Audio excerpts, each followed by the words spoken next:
Yo, it's Guido coming at you with a tactics talk. Welcome back and thanks for tuning in. I think this is going to be a second video for a 2-video in 1 day idea.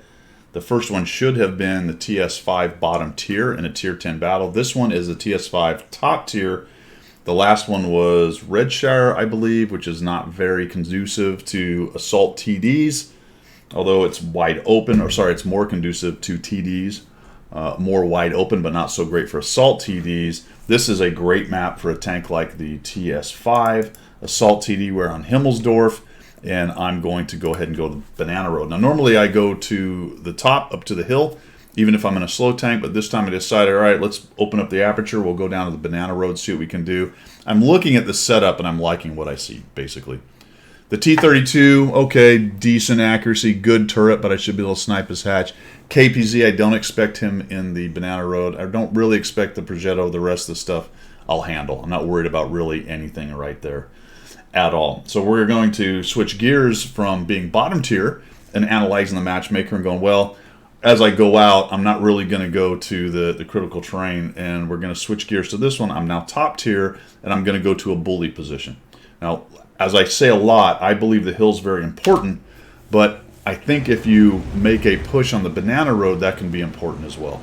And it's got to be the right setup. All of my statements about critical terrain and where you should go and not go is all informed by the matchmaker, the tanks, the map, and the setup, right? So I've got a good tank for this, the TS-5. A lot of times people will go to that rubble pile right to my left. I've decided I'm going to actually get up and get a little closer, see if I can get some sniping going on, and we'll see what we got going on up here. So we'll keep on pushing, and we find the T-32 right there. So we get a good shot into his hatch early on. Looks like he is more interested in shooting the lighter armored guys back there initially. Bad shot on my part, kind of jerked it up. Now the KV-2 is a little bit problematic right there, but it's looking like he's either got the 107 or the smaller HE shell, although that did 203, so it's hard to tell. I didn't look that closely while I was playing. I just assumed it was the big gun, and then later on it started to feel like maybe he was shooting the smaller gun at me right there, maybe the 107 or the smaller derp. That was not bad, 200, so I can't just go rolling in there and allow him to snipe and allow the T-32 to snipe, get me tracked, make it easy to hit my hatch. So we'll go ahead and back out a little bit, and we'll just keep coming in here and trying to get shots on the T-32. The M2Y makes it easy.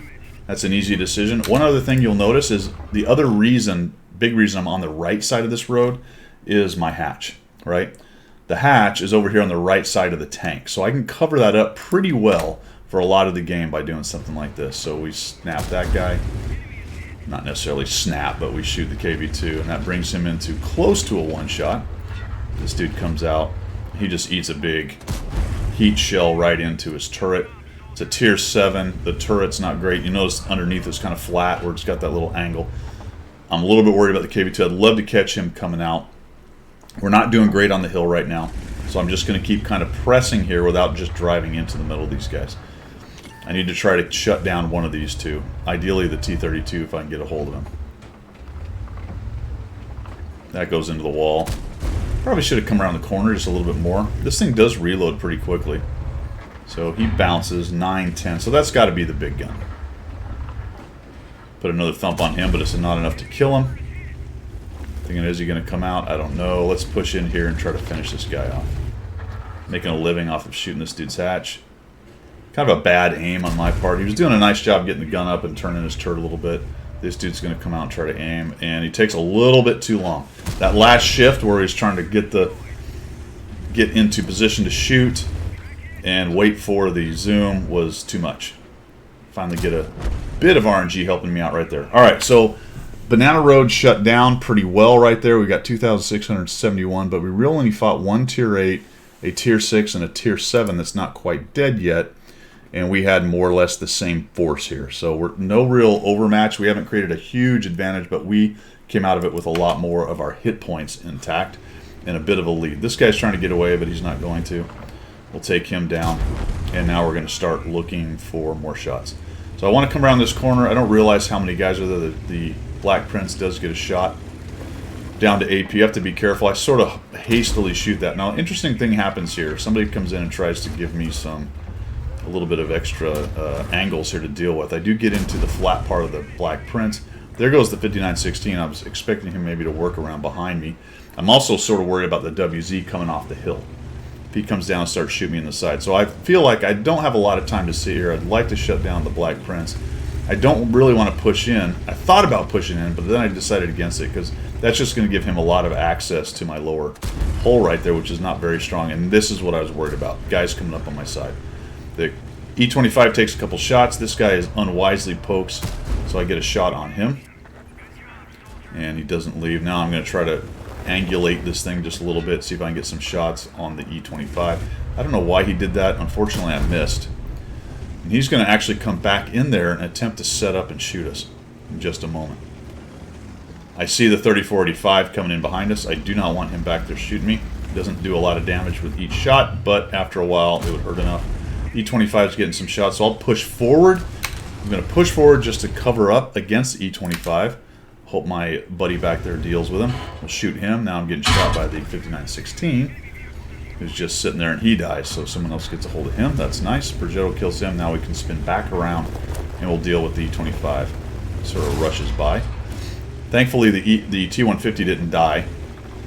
It's always nice to have a couple friends. So think about this for a minute. Don't want to just go raging around the corner and let the Black Prince pin me down. And then the E25 comes all the way around here and decides that he's probably figuring he needs to make something happen. So he's going to try to use this Hulk and whatnot. I miss him, unfortunately. I think he's trying to get rid of the T-150, and that appears to be HE. Appears to be HE on the T-150. Get a shot on him right there. Unknown why he's just kind of sitting there, but we'll take advantage of that and get rid of him. The Black Prince is getting pushed by the Progetto. We'll come around the corner here, see if we can't get one more shot on this guy.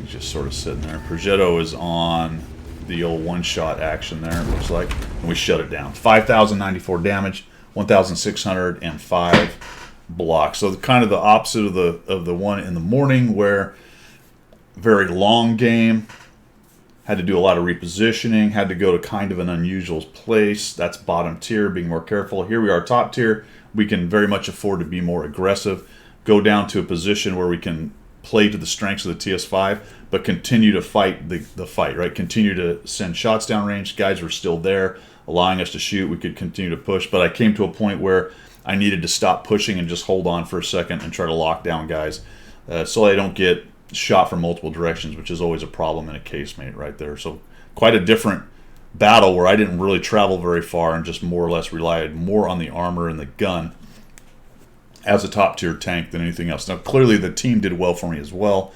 They all managed to stay alive. We got a lot of tanks alive, so I didn't get swarmed or anything like that. Nicely done by the rest of the team, but I did drop 5,000 in that fight. That's all I've got for today, guys. Let me know what you think down below. We will see ya.